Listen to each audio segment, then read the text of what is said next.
হ্যাঁ মা, আমার রুমে একটু দেখো তো, আমি একটা ভুলে খাম ফেলে আসছি, একটু নিচে ফেলো না। ওকে।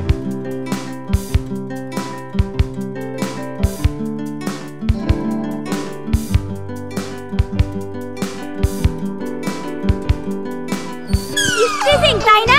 আমার বিল্ডিং এর সামনে দাঁড়িয়ে তুই স্ট্রিজিং করছিস, তো এত বড় সাহস? আরে কলার ছাড়েন, কি কথা বলছেন? আমি কেন ইফটিজার হতে যাব? তোর চেহারা দেখে এটা বোঝা যায় তুই একটা পাক্কা ইফটিজার। আবার মানজা মেরে মেয়েদের বিল্ডিং এর সামনে দিয়ে ঘোরাঘুরি করা হচ্ছে। চল তুই আমার সাথে চল। আরে কোথায় নিয়ে যাচ্ছেন আপনি আমাকে? তোকে দড়ি দিয়ে বেঁধে পুলিশে খবর দিব। দেখেন আপনি আমাকে ছাড়েন, আপনার কোথাও ভুল হচ্ছে। ভুল আমার হচ্ছে, ভুল তোর হচ্ছে। তুই আমার বিল্ডিং এর সামনে দাঁড়িয়ে ফ্রিজিং করছিস। তোকে যদি আমি জেলের ভাত না খাওয়াইছি আজকে আমার নাম পারি না। চল তুই ভিতরে চল। চল।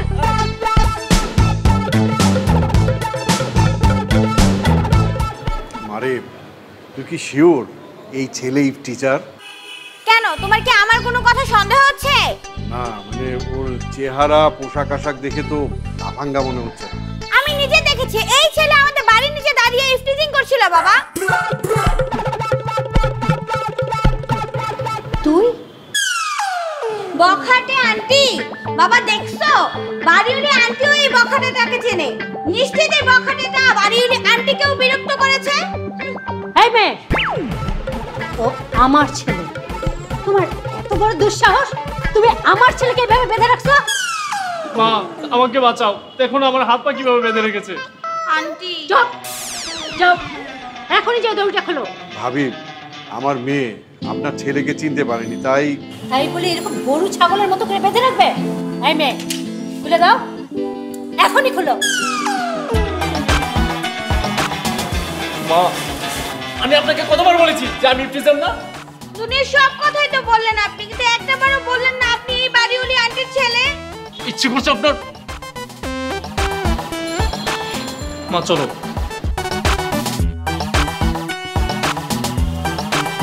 হয়েছে, এবার তোর শিক্ষা হয়েছে। আল্লাহই জানে দুই একদিনের মধ্যেই বাড়ি ছাড়ার নোটিশ দেয় কিনা। আমি কি করব বলো বাবা? কেউ যদি বাড়ির সামনে দিয়ে চোরের মতো ঘোরাঘুরি করে, এখানে কি আমার দোষ বলো বাবা?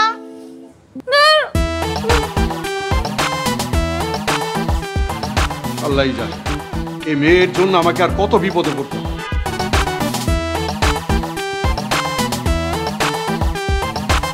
বাবা তার মানে তুমিও? আমার অবস্থা তো তোর চেয়েও খারাপ ছিল। তোকে তো ভেবেছিল ইফটিজার, আর আমাকে ভেবেছিল চোর।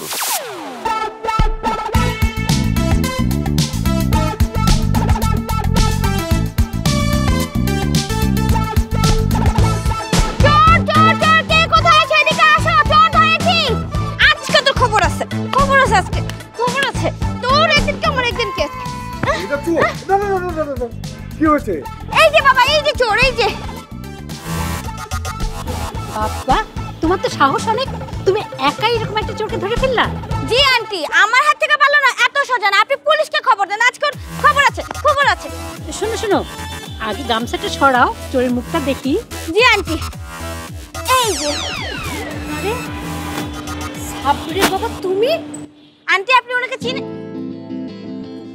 এই মেয়ে, কোন সাহসে তুমি আমার স্বামীকে এভাবে গামছা দিয়ে বেঁধে রাখছো, আবার চোর চোর করতেছ? সাব্বিরু মা, আমার জান শেষ, কিল ঘুষি একটাও মাটিতে পড়ে নাই। বিশ্বাস করেন আন্টি, আমি জানতাম না উনি আপনার স্বামী। আমি ভেবেছি ছাদে উনি কাপড় চুরি করতে এসেছে। ভাবি প্লিজ কিছু মনে করবেন না। ভাইজান, আমরা নতুন আসছি তো, আমার মেয়ে আপনাকে চিনতে পারেনি। চিনতে পারে নাই তাতেই যে মাইন্ডটা মারছে। এই তুমি কি মুখে কুলু পাচ্ছিলে নাকি? তুমি বলতে পারো না এই বাড়ির বাড়িওয়ালা তুমি? আমার কি দোষ? গামছা দিয়ে তো মুখ বাঁধা ছিল, গলা দিয়ে তো একটু আওয়াজ বের হয় নাই।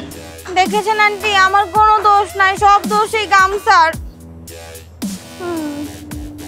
বাবা চল আন্টি, আমি আসি। বাবা চলো। দাঁড়াও মেয়ে, এই যে ভাই সাহেব, আগামী মাসে আপনি আর আপনার মেয়ে এই বাড়ি ছেড়ে চলে যাবেন। প্লিজ ভাবি এভাবে বলবেন না, আমরা নতুন আসছি, আমার মেয়ে বিষয়টা বুঝে নাই। সাব্বিরু মা, তুমি শান্ত হও। আসলে বাচ্চা মেয়ে তো, একটু না হয় ভুল করেই ফেলেছে। চলো আমরা ঘরে যাই, চলো। চোর? তা আবার কাপড় চোর? মা এই মেয়ে তো খুবই ডেঞ্জারাস। খালি ডেঞ্জারাস না, একেবারে কুফা। কালকেই আমি ওদেরকে বাড়ি ছাড়া নোটিশ দিব। এমন ভাড়াটিয়া থাকার চেয়ে না থাকাই ভালো। বাবা তো মায়ের খেয়েছে, আমি তো অল্পের জন্য বেঁচে গেছি। এবার তো আমার পালা। কোন দিন না জানি কাজের বুয়া ভেবে বাড়িতে ডেকে বাসন তেলা মাঝে নেয়। মা, এই আপদ আগে ভাগে বিদায় করাই ভালো। কিছু বলবে মা?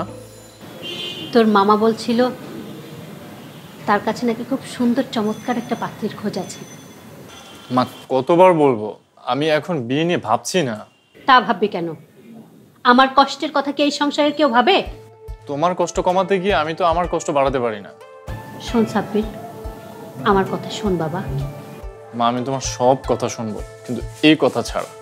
সারা জীবন শুনেছি মানুষ বিয়ের জন্য পাগল হয়, আর বিয়ে না করার জন্য পাগল হয় এই প্রথম দেখলাম। মা, আমি কি তোমাকে বলেছি যে আমি জীবনেও বিয়ে করব না? আমার যখন সময় হবে তখন আমি ঠিকই বলবো। সে সময় কবে হবে? আমি মরলে? এক কাজ করিস, আমার 40-এর দিনে তুই বিয়েটা করিস, তাহলে এক খরচে 2 অনুষ্ঠান হয়ে যাবে। এইভাবে ইমোশনাল ব্ল্যাকমেল করবে না তো মা। শোন বাবা, তোর কি কেউ পছন্দের আছে? থাকলে বল, তার সাথেই তোকে বিয়ে দিব। আচ্ছা মা, তুমি বলো, আমার যদি কেউ পছন্দের থাকতো তাহলে কি আমি তোমাকে বলতাম না? বলতাম তো নাকি? আমাদের কাছে লুকাস না বাবা। তুই যাকেই পছন্দ করবি, সেই মেয়ে যেমনই হোক, কানা খোড়া লুলা ল্যাংড়া, তাকেই তোর সাথে বিয়ে দিব, তাকেই এবারে বউ বানাবো। মা, আমার ঘুম পাইছে, আমি ঘুমাইতে গেলাম। একদম বাপের মতো হয়েছে, ইম্পর্টেন্ট কথা বলার সময় ঘুম আসে। সবই তো বুঝলাম, বাট আন্টি এত করে যখন বলছে তোর বিয়েটা করতে, সমস্যাটা কোথায়? তোর কাছে আসলাম একটা সমাধানের জন্য। তুইও দেখছি আমার মতো এই যে বিয়ে বিয়ে করে আমার কান ঝালাওয়ালা করে দিচ্ছিস। দেখ, আন্টি তো খারাপ কিছু বলে নাই। আরে কিভাবে আমার মাথা থেকে এই বিয়ের ভূতটা তাড়ানো যায় সেটা বল। আচ্ছা ভাবতে দে।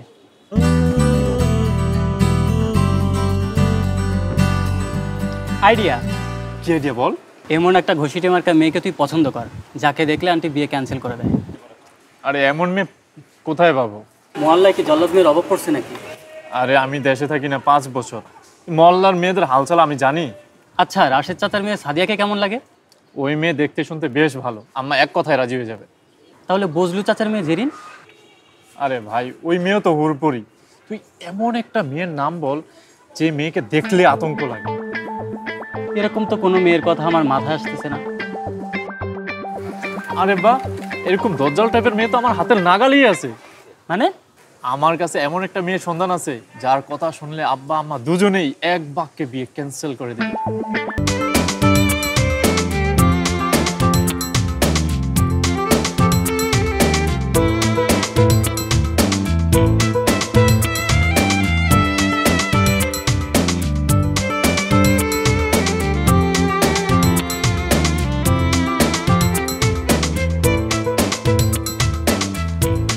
লাভ লেটার দাও তাই না? হারামজাদা, তুই এখানে দাঁড়া, আমি আসতেছি। তোর লাভ লেটার দাও, আজকে আমি বাইর করব। 1 মিনিট দাঁড়া তুই এখানে।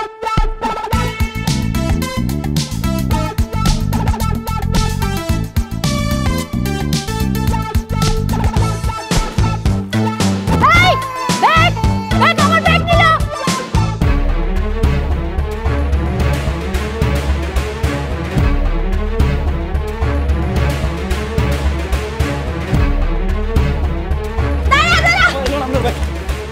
থাক মা থাক, আর ধাওয়া করতে হবে না, ও চলে গেছে না বাবা। আন্টি, আজকে আমি ওকে জানে মেরে ফেলবো। ওরে আমার লক্ষ্মী মা, আজকালকার দিনে তো এমন সাহসী মেয়েই দরকার। কি যে বলেন না আন্টি, আমার চোখের সামনে অন্য হবে আমি চেয়ে চেয়ে দেখবো। ওকে আজকে আমি। সাব্বাস, এই না হলে বাঘিনী, ও পালিয়ে গেছে, তুমি শান্ত হও। আজকের মতো বেঁচে গেল, হাতের কাছে পেলে ওকে আমি। আমার ব্যাগ যে ছিনতাইকারী নিল, সেটা তুমি কি করে জানলে? ছিনতাইকারী? আমি তো ইফতিজারকে মারতে এসেছিলাম। তার মানে এই ছেলে ছিনতাই করার পাশাপাশি মেয়েদেরকে উত্তপ্তও করে? কি বলেন আন্টি, ও ছিনতাইও করে? আজকে ও। থাক মা, তুমি যে ধাওয়া দিছো আজকে ওরে, আমার তো মনে হয় জীবনেই এই এলাকায় আর আসবে না। চলো আমার বাসায় চলো, একসাথে দুজনে মিলে কফি খাবো। আচ্ছা ঠিক আছে আন্টি, চলেন।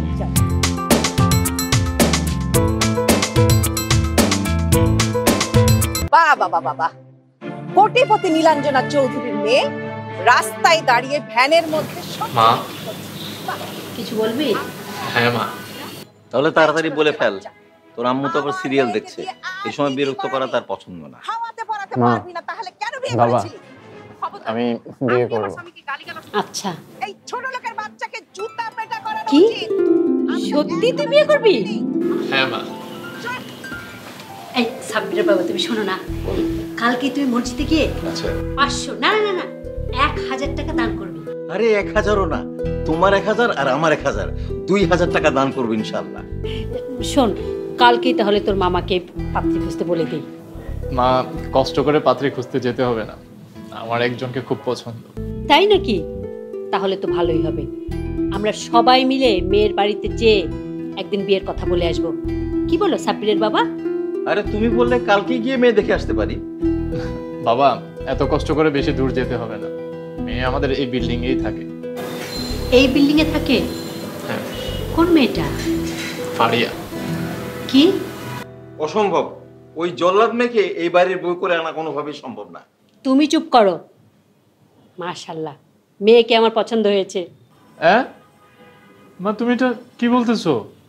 না, হ্যাঁ, মেয়েকে আমার খুব পছন্দ হয়েছে। এসব কি বলো সাব্বিরে মা? এই মেয়েকে তো তুমি দেখেছো, এরকম একটা জল্লাদ মেয়েকে তুমি তোমার ছেলের বউ করে আনবা? আরে আমার ছেলের পছন্দই আমার পছন্দ। কি বলো তুমি?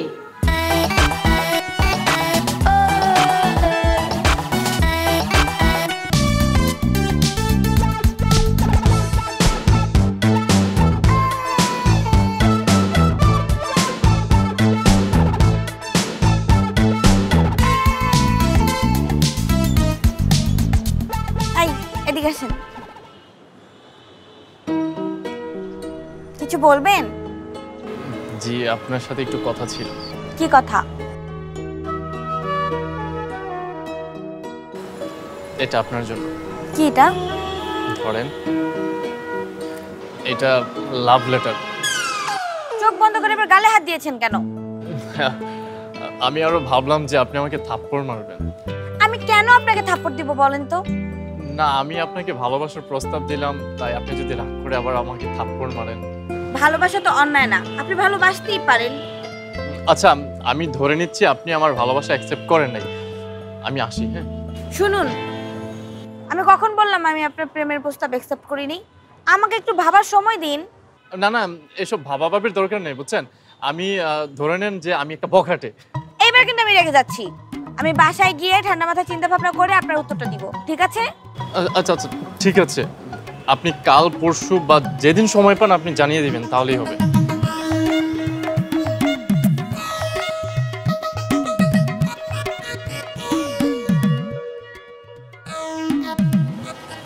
মামা,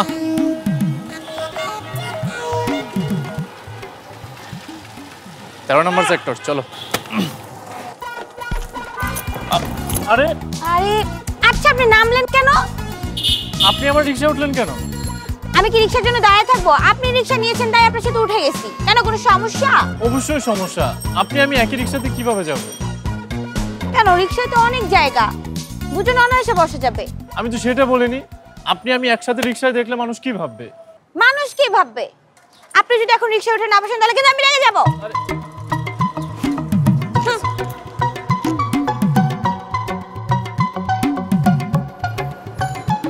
কি ব্যাপার, আপনি চেপে বসলেন কেন? কই, আমি তো ঠিকভাবেই বসছি। ভয়ের কোনো কারণ নাই, ঠিকভাবে বসেন। মামা, আপনি জানতো লেট হয়ে গেছে।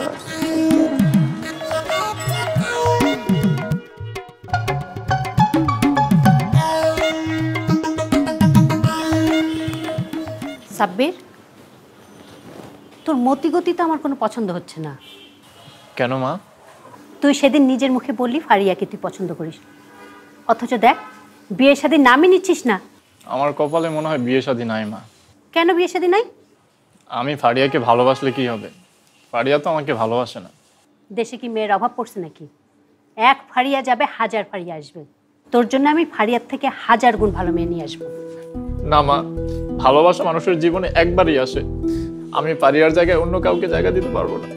আচ্ছা, ঝামেলায় পড়লাম তো। প্লিজ মা, তুমি আর আমার সামনে বিয়ের কথা উঠাইও না। আমার মন ভেঙে গেছে। এই দুনিয়ার মানুষ ভালোবাসা বলে কিছুই বোঝে না।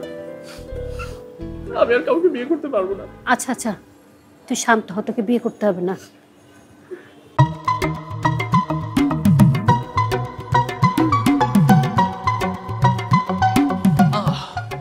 একেই বলে সাপও মরবে, লাঠিও ভাঙবে না।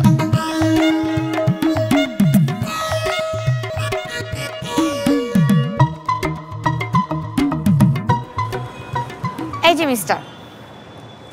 আরে আপনি, কি খবর? খবর আমার না, খবর আপনার জন্য। বুঝলাম না। আপনি যে প্রস্তাবটা দিয়েছিলেন তার উত্তর দিতে এসেছেন। আমি জানি আপনি কি বলবেন। আপনি ভাববেন না যে আমি আপনার জবাব শুনে কষ্ট পাবো। পৃথিবীতে কোনো কিছুই কারোর জন্য থেমে থাকে না। ভালোবাসা না পাওয়ার কষ্ট নিয়েও হাজার হাজার মানুষ বেঁচে আছে। এসব কি আবল তাবল বলছেন? আপনি চিন্তা করবেন না, আমি আর আপনাকে বিরক্ত করব না। আমি দূর থেকেই আপনাকে ভালোবেসে যাব। আমি আসি। এই দাঁড়ান, মনে যা আসে তাই বলে যাচ্ছেন। আমি জানি তো আপনি কি বলবেন। না, আপনি জানেন না। আমার উত্তর হলো আমি আপনাকে ভালোবাসি। I love you.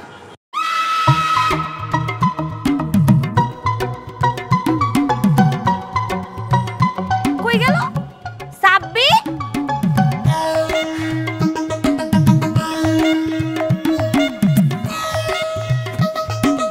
আই সাব্বি,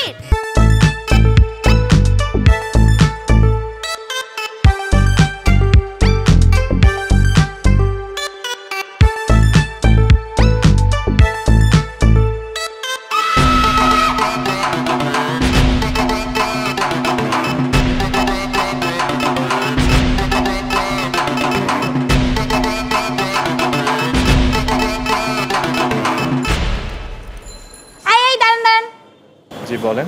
আপনি আমাকে দেখে এভাবে পালিয়ে যাচ্ছেন কেন? কই না তো। আমি স্পষ্ট দেখতে পাচ্ছি আপনি আমাকে অ্যাভয়েড করছেন। কেন? সমস্যা কোথায়? সমস্যা তো একটা আছেই।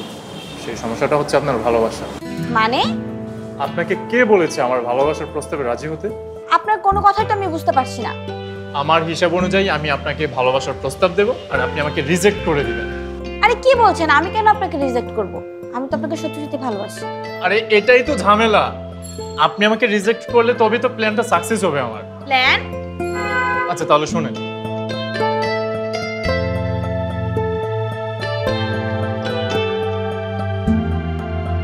বুঝতে পেরেছেন?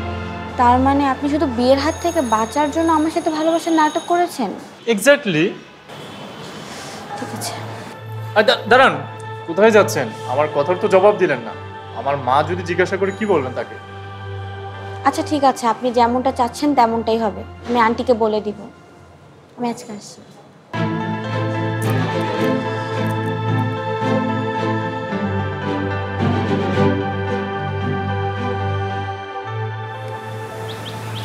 কাজটা মনে হয় ভুল হয়ে গেল রে।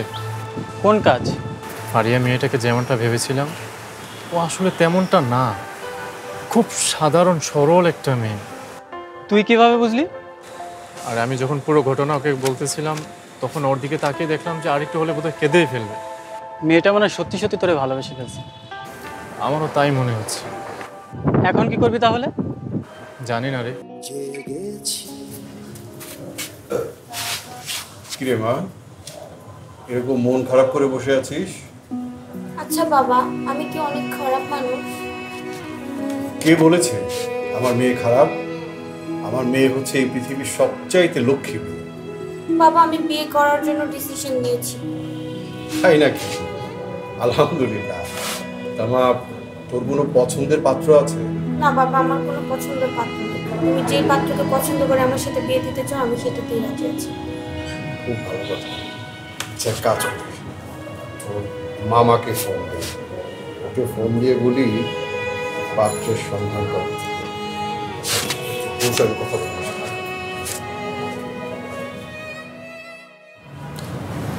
তাহলে ভাই সাহেব, আমরা এনগেজমেন্টের কাজটা শুরু করতে পারি?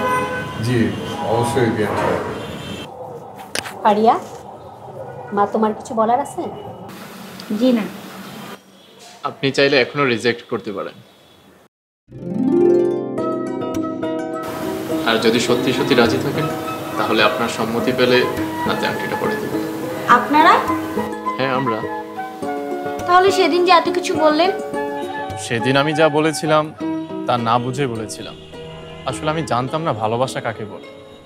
আপনার তো আমার কাছে ভালোবাসার কোনো দরকার ছিল না। আপনি তো বরাবরই চেয়েছেন আমি যাতে আপনার ভালোবাসাটা প্রত্যাখ্যান করি। এটাই তো আমার জীবনের সবচাইতে বড় বোকামি। আসলে হয়েছে কি জানেন, না চাইতে ভালোবাসা পেয়ে গেছিলাম তো, তাই বুঝতে পারিনি যে ভালোবাসার মূল্য কত। যখন আপনার কাছ থেকে আলাদা হয়েছি তখন বুঝতে পেরেছি যে ভালোবাসা না সবার কপালে জোটে না, ভালোবাসা পেতে গেলে ভাগ্যবান হতে হয়। একদম ঠিক কথা বলেছেন আপনি। ভালোবাসা পেতে হলে ভাগ্যের প্রয়োজন হয়।